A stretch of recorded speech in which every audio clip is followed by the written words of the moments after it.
ঘন দুধের মালাই, রঙিন জেলো আর রকমারি ফলের এই রিফ্রেশিং ফালুদা স্বাদে ও তৃপ্তিতে এক কথায় অতুলনীয়।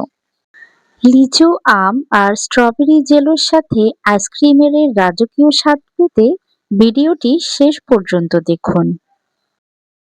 ফালুদা তৈরির জন্য প্রথমে আমি ফালুদা সেমাই যেটাকে বলে, এখানে আমি কোকোলা নুডলসের অল্প কয়েকটা স্টিক ভেঙে সিদ্ধ করে নিচ্ছি।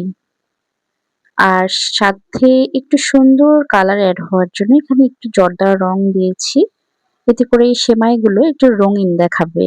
সেমাই বা নুডলসটা আমাদের সিদ্ধ হয়ে গেছে, এগুলো নামিয়ে ঠান্ডা পানিতে রেখে দিচ্ছি। একই প্যানে পর্যাপ্ত পরিমাণে পানি গরম করে সাবু দিয়ে দিয়েছি আধা কাপ। এই আধা কাপ সাবু দিয়ে আমি স্বচ্ছ না হয়ে আসা পর্যন্ত জাল করে সিদ্ধ করে নিচ্ছি। এখন অনেকটাই স্বচ্ছ হয়ে গেছে, একদম ট্রান্সপারেন্ট কালার দেখা যাচ্ছে। এ পর্যায়ে আমি ঠান্ডা পানি দিয়ে এই সাবুগুলো ভিজিয়ে রাখবো। তো এটা আমি ভিজিয়ে পরে পানি থেকে উঠিয়ে নেব ঠান্ডা হয়ে গেলে। এখানে একটা মিশ্রণ রেডি করছি।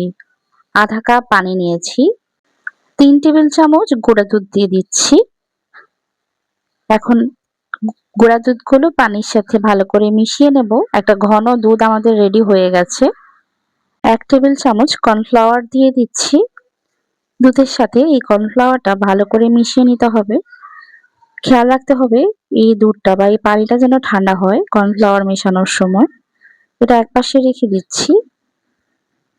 একই প্যানে এখানে আমি 4 কাপ মানে 1 লিটার গরুর দুধ আগে থেকে জাল করা ছিল, এটা দিয়ে দিচ্ছি। মিষ্টির জন্য দিচ্ছি 3 টেবিল চামচ চিনি। এখানে চিনির পরিবর্তে আপনারা চাইলে কনডেন্স মিল্কও দিতে পারেন। সবকিছু ভালো করে একটু মিশিয়ে নেব। দুধটা এখনো ভালোভাবে ফুটে ওঠেনি, এ পর্যায়ে এসে আমি তৈরি করে রাখা মিশ্রণটা দিয়ে দিচ্ছি। দেওয়ার আগে কর্নফ্লাওয়ারের মিশ্রণটা একটু নাড়িয়ে নেবেন, এতে করে নিচে আর লেগে যায় না। আর এটা বলক উঠিয়ে একটু ঘন করে নেবেন।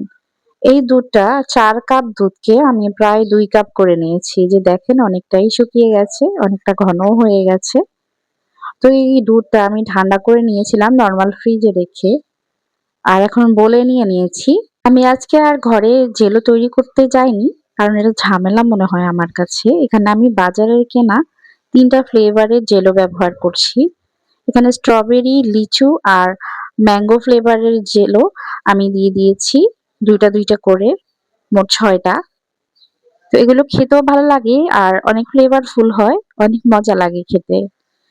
আর যে নুডলসটা সিদ্ধ করে রেখেছিলাম ফালুদা শেপটা, সেটা দিয়ে দিয়েছি।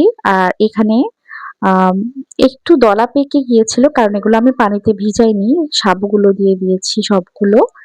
আর কেটে রাখা 3 ধরনের ফল দিচ্ছি, কলা, আপেল আর স্ট্রবেরি।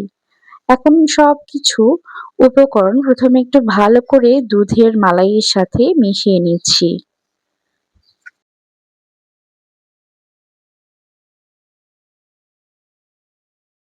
ভালো করে মিশিয়ে নিয়েছি। আর এখন উপর থেকে আইসক্রিম দিয়ে দিচ্ছি। এখানে আমি কাপের 3টা আইসক্রিম ব্যবহার করছি ভ্যানিলা ফ্লেভারের। আপনাদের পছন্দ মতো এখানে আইসক্রিম ব্যবহার করবেন, কম বা বেশি আপনারা যেমন পছন্দ করেন। ব্যাস তৈরি হয়ে গেল প্রাণ জুড়ানো ঘরোয়া ফালুদা।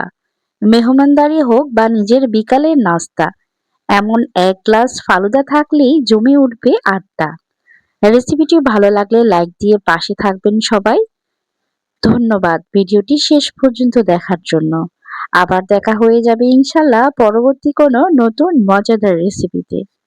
ততক্ষণ পর্যন্ত আমাদের সাথেই থাকুন, চ্যানেলটা সাবস্ক্রাইব করে রাখুন। আজকের মতো এখানেই বিদায়। আল্লাহ হাফিজ। আসসালামু আলাইকুম।